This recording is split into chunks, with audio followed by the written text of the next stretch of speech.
In recent news, a situation involving Tectone has started gaining serious attention online, and it all revolves around a moment that, at first, looked like just another edgy joke, quickly turned into something much bigger during a segment involving Pinkchu, where a series of comments were made in what seemed like a roast-style environment. The tone, on the surface, came across as joking, pushing boundaries in the way internet content often does, in the following clip mocking Tectone. I like sex. I haven't had sex in so long. Did the last guy not have sex with you, or what? What happened? Well, he was only attracted to anime women, so... But it looked pretty anime. Kawaii desu?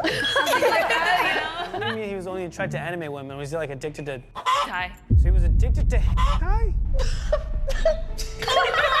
Yeah. So he was addicted so much he didn't want to have sex with the real thing? Something along those lines. If you suffer from this, call 1-800-YIKES. Bless you!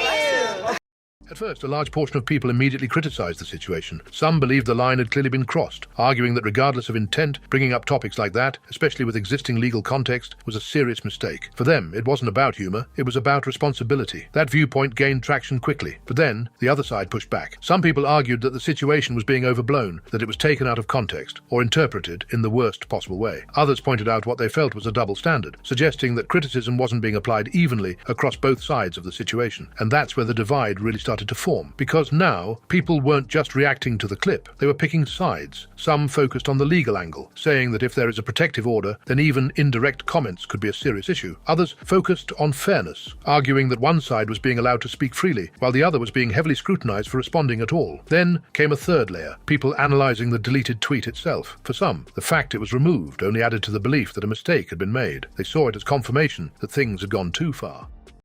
In recent news, a situation involving Hasan Piker has quickly turned into one of the most talked about debates online, and it all started with something that, at first, didn't seem like a big deal. Hasan had been travelling to Cuba, a trip he openly discussed on stream as part of showing people what life there is really like, something he's spoken about in relation to media coverage and awareness. But as clips and images from the trip began circulating, people didn't just focus on the location, they focused on him. Asmongold stepped in. Instead of attacking Hasan directly, he focused on something else entirely, how the situation looks, in the following clip. I don't think this ad is actually that. I think it just looks really bad whenever you pretend to, or you say that you're a socialist, or you say that you care about all of these, like, you know, workers' rights and everything, and then you're walking around in luxury material and luxury goods. It's really not that complicated. It just looks really bad whenever somebody's saying that, you know, like, oh, I care so much about poor people, and they're driving around in a Porsche. It just looks bad. It's like a messaging problem. Works on the hogs too. Well, of course it does, because it's the blatant, here's the reason why it's so effective. Why do you have these values if you don't actually practice the values? Why do you care about, you know, people being paid a livable wage and everything like this, and you care about the underclass of people whenever you're living in luxury? That's it. I mean, it just, like, I mean, and I know that you can rationalize this. I know you can rationalize it. I know you can explain it.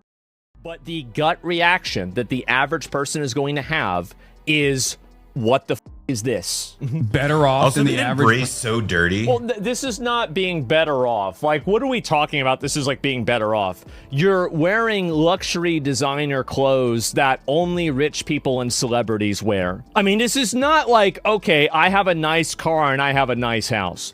Like, this is a $1,200 like glasses, like a $600-700 shirt. I mean, I feel like there's a bit of a difference here, right? I mean, that's huge. Yeah, all the criticism about you having money and using it all stem from communities of other wealthy people who don't do nearly as much activism as you. FD Signifier himself said that none of us are ever going to know about 99% of the instances of you putting your money where your mouth is, nor should we. Yeah, you will never know. Well, hopefully you will never know. Okay, let's... The problem is that you'll never know because it didn't happen, right? That was what happened with, like, the, you know, helping out those people that got in the lawsuit because of you know, watching that video.